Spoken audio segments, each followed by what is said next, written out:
Well, Happy New Year. To begin, I want to acknowledge that I'm actually reading this update to you in an effort to be thorough and stay on track. So you'll understand more about why this is necessary in a bit. Well, please allow me 10 minutes of your time. As I've shared in previous newsletters, this is a new and exciting season for me. God's allowed me to influence, lead, and serve an increasing amount of pastors and church leaders who are committed to multiplying new disciple makers in their churches. I take this responsibility very seriously in my local church, as well as through the team of ministry leadership coaches that I lead as a part of Noah's activated staff. Every one of us are committed to seeing pastors and local churches effective at making new disciples of Jesus, and God is using them. Leaders are growing in their Christ likeness and passion for our King. New local mission teams are being formed in churches, and new disciples are being made. It's exciting. However, in the midst of all God's been doing in our ministry, the last 2.5 years have been the most difficult for me personally. Allow me just a few moments to share in brief the important timeline of events. While on a ministry trip in June of 2021 to Alaska to facilitate a leadership workshop, I contracted COVID for the first time. It was a mild, week-long basic flu experience, not unlike what so many others have weathered. But from that point on, nothing was the same again. I limped through the next 6 months with a new and unusual fatigue and difficulty. Full work weeks became impossible, and I began to notice anxiety becoming an issue. So then in December of 2021, when my father-in-law, the pastor of our church, was hospitalized for COVID and nearly died, requiring me to step in with more leadership for our church, I had a 10-hour panic attack that left me with debilitating full-body tremors daily and the need to enter a health-induced sabbatical for 6 months. At the time, my assumption was that my issues were only psychological and neurological in nature, so I began to see neurologists and a therapist weekly. While I seemed to receive no answers from the neurologist, I was finding my weekly visits with a therapist to be very helpful. I was diagnosed with depression at the time and seemed to have been that was exacerbated by my parents' recent divorce, PTSD from a previous work experience, and OCD. The OCD was a weird one. It manifests itself in a constant drive to see new disciples of Jesus made with everything I do. No outcome seemed to matter but that one. My counselor, Chris, he was a godsend for me. Through him, God brought me profound healing from my family of origin issues, trauma, and helped me learn how to manage the OCD. Seeing new disciples of Jesus is an amazing thing that does bring glory to God, but I needed balance. While I made great strides in my mental health recovery, my physical health remained the same. But I contracted COVID again in July of 2022, and things seemed to get worse from there for me physically. Some days were better than others, but that just made it more confusing.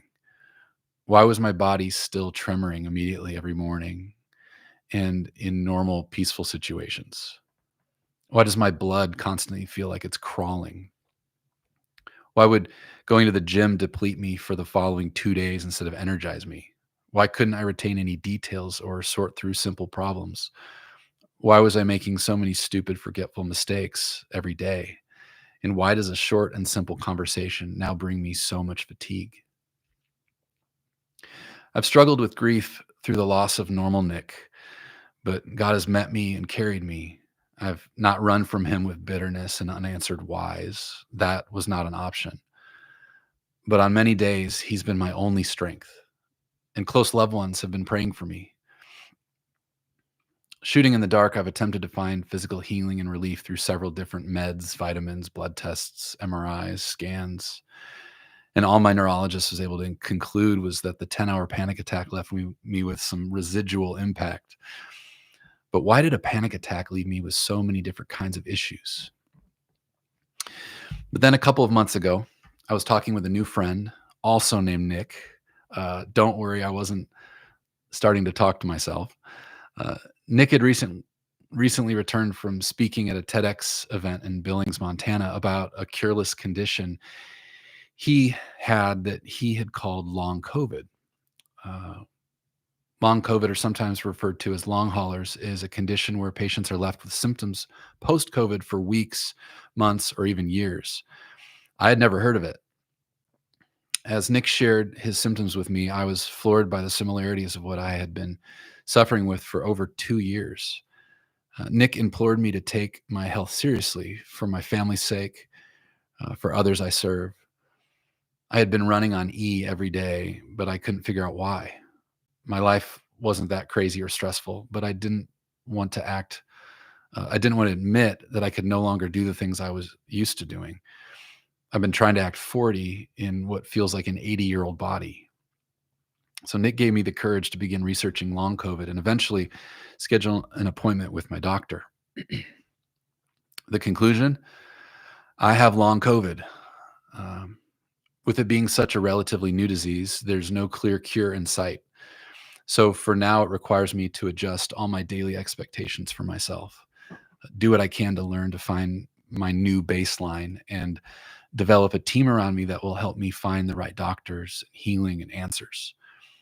Uh, this is so daunting for someone suffering with severe brain fog and chronic fatigue, to name just a few of my symptoms. So I've joined a weekly support group for long COVID sufferers, begun exploring how physical therapy might help me, and am leaning on my wife Emily's tenacity to research problems and solutions and manage details. She's a wonderful grace from God. You might be wondering how this impacts my work and ministry. Well, it does greatly. I asked my support group the other day how many of them were unable to work. 10 out of the 11 are not working right now. As the primary provider for my family, this took my breath away in the moment.